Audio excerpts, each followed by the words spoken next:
کو مطالبات پر موقوف کرنا کیسا ہے؟ سمجھے؟ عقد نکاح کو مطالبات پر موقوف کرنا یہ کیسا ہے؟ اس تعلق سے شرعی حکم کیا ہے؟ مطلب یہ ہے کہ لڑکی کی طرف سے اگر رشتہ آیا، لڑکی کی طرف سے اگر رشتہ آیا تو لڑکے والے، کچھ علاقے ایسے ہیں جہاں پر سمجھے لڑکی والے جہیز کا مطالبہ کرتے ہیں، لڑکی والے جہیز کا مطالبہ کرتے ہیں، اور بہت سارے علاقے خاص کر ہندوستان میں ایسے ہیں جہاں لڑکی والے مطالبہ کرتے، سمجھے آپ؟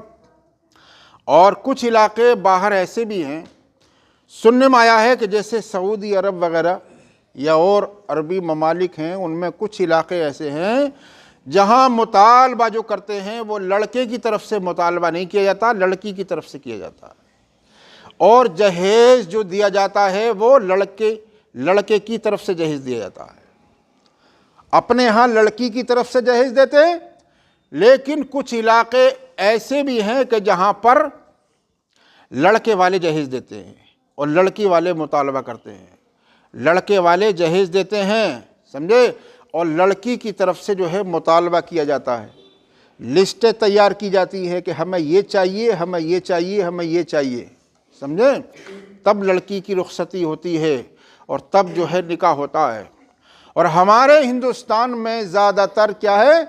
مطالبہ جو کرتے ہیں وہ لڑکے والے کرتے ہیں، لڑکے والے کرتے ہیں لڑکی والوں سے کہ ہمیں فریج چاہیے، ہمیں موٹر سائیکل چاہیے، ہمیں ماروتی چاہیے، ہمیں واشنگ مشین چاہیے، ہمیں فریج چاہیے، ہمیں جو ہے یہ سامان چاہیے، صوفہ سیٹ چاہیے، یہ چاہیے، وہ چاہیے، بہت لمبی فہرست بنا دیتے ہیں، بہت لمبی لسٹ لگا دیتے ہیں۔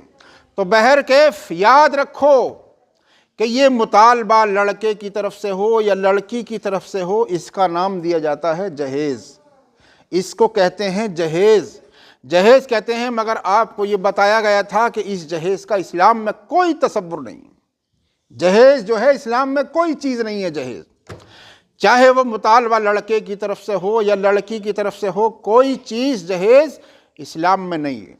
بس یہ ہے کہ تحفے تحائف کے طور پر، یعنی مہر کے علاوہ کوئی چیز نہیں ہے، جہیز کا کوئی تصور اسلام میں نہیں ہے۔ سارے کے سارے اگر اخراجات ہیں، زیادہ تر جو اخراجات ہیں کھانے کے علاوہ، کھانا تو لڑکی والے بھی کھلاتے ہیں، لیکن زیادہ تر جو اخراجات رکھے گئے ہیں وہ لڑکے کی طرف سے رکھے گئے ہیں، اس لیے کہ مہر دے گا تب بھی لڑکا دے گا، نان نفقے کا ذمہ دار لڑکا، سمجھے آپ؟ لہٰذا لڑکی والے پر کوئی زبردستی نہیں ہے، سمجھے؟ تو عقد مسنون کے لیے، نکاح کے لیے یہ مطلب یہ ہے کہ مطالبات پر اس کو موقوف رکھنا یہ درست نہیں ہے، شریعت کے خلاف ہے۔ لہٰذا جہیز کا مطالبہ یہ نہیں ہونا چاہیے، دونوں طرف سے جو ہے طے کیا جاتا ہے، لین دین ہوتا ہے، تو یہ ایک طرح کی کیا ہے؟ خرید و فروخت ہوئی، سمجھے؟